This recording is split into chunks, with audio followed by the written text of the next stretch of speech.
All right, I'm going to demonstrate a way of basically working toward a king pigeon variation. So this is the pigeon pose that you do in yoga, and the king pigeon variation is tough to get into if you're not super flexible to begin. So you've got one leg behind, one leg in front, and the idea with king pigeon is that not only do you get the hip stretch and the hip flexor stretch, but you have your arms overhead, elbows up high, and you're supposed to take hold of your foot to come into this, and it moves toward a back bend where maybe you even bring your foot to your head. Now, I am nowhere near that, and most people aren't. If you're very flexible, you probably don't need to be looking at this video right now.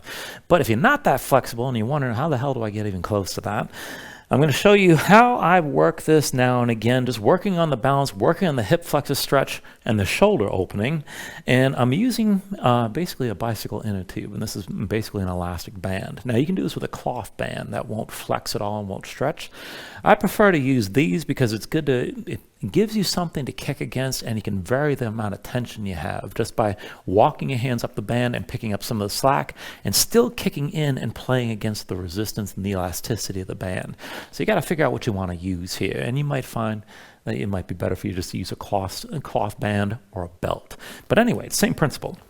So I'm going to start this out. I'll do this on both sides, but I've got my left leg forward here to begin and my right leg back. Now with the front leg, what you want to pay attention to is that you're not cranking into the knee because you're working on the external rotation of the hip of the front leg, and then on the hip flexor of the back leg. So the front of the pelvis here, the outside of the hip, and toward the low back on the other side. Now, to keep this safe, and you'll see I'm not super flexible here. I can't really get that left hip down to the floor all the way. I'm pretty low, but I'm not extremely flexible. But as long as you've got tension in that front leg, and this, I recommend recruiting the tension by curling the toes of that front foot, kick that foot down, and as long as you don't feel any twinge in the knee, you're fine. Now, if you're more flexible, you'll probably bring that shin up toward basically parallel with the front edge of the mat or perpendicular to the rest of your body. And if you need to bring the heel a little bit closer, it's not that big a deal, all right? So just take this to where you can right here, and don't get too prissy about your form, everything being in some exact ideal position. So feel how your body responds. And if you bring your foot forward and come more toward that parallel line, but you feel a twinge in the knee, you want to back off. You don't want to torque into your knee from the side, keep in mind. So save the knee, find the stretch in the outer hip, and in the hip flex of the back leg. So from here, I'm going to take a loop and hook my right foot behind me. So coming into this, there's going to be a bit of adjustment because I'm going to want to square the hips up. Now I've got the right foot hooked. I'm going to bring the right elbow up high, and then just arrange it so I can still keep my hips squared to the front. And the square hips are more important than having that front shin perpendicular to your body, so it doesn't have to be parallel to the front edge of the mat completely. Now from here, I'm just going to let I'm going to let the foot come up and let my chest open up a little bit, and I have a hard time flipping this grip and coming in any sort of bind with my arms in this position. So I'm going to walk my hands down, and I'm kicking into my left foot. That's my front foot. I'm kicking the right foot into the band, and I'm just going to bring my hands down the band to come closer to that foot. Ooh, and I can definitely feel that on the hip flexor of my back leg. Now, as you come into this, you can keep kicking. Use this to open up your shoulders.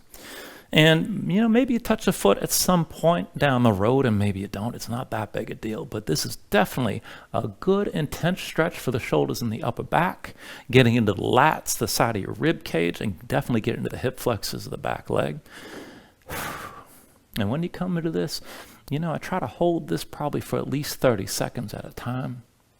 Let's see if I can take it a little bit further. It might be too much. I think I might just stop here.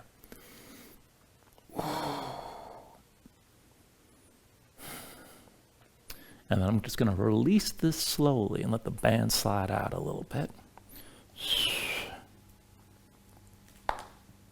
Bring it down to the side. Woo. I'm going to release my left leg and just pedal things out. And I'll take this the other way. So just to even things out here, and again, I'm going to keep my band to the side. And this time my right leg's going to be forward and my left leg's going to be back. Now again, you want to square your hips toward the front. Keep the front leg active, especially if you're not super flexible. Well, if you're flexible, you should be pretty active anyway, but it may not be feel like quite as big a deal. And again, you don't want to feel any twinge in that front knee. So we got my left hip pulling forward and my right hip pulling back, both hips sinking down so the hips stay squared. And then with my left hand, I'm going to bring the loop around my left foot. All right, and then from here, once I've got that grip, I'm going to pull the left elbow up. Woo! And this is very intense for me. And where you can take this is really just going to depend on the specifics of your own body. So I'll just walk this down, and I'm still pulling my left hip forward to keep the hip squared and let the hips sink down. And I'm actively kicking to the band so that I can take this further both into the hip flexor on the left side and then further into the shoulders, the chest, the upper back.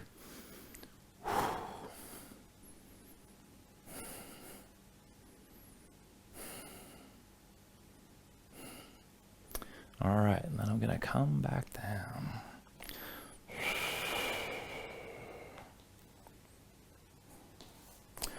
Woo.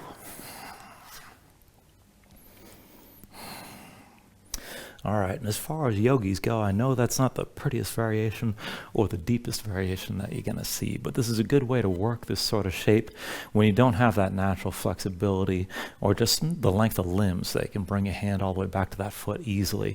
And it's a good way to work the stretch. And the benefit is, for one, you're getting that external rotation of the hips, you're stretching the hip flexor of the back leg and strengthening at the same time because it's a very active position. And then, of course, opening up your chest and opening up your shoulders, and it makes back bends a bit more accessible. So anyway, I hope this helps.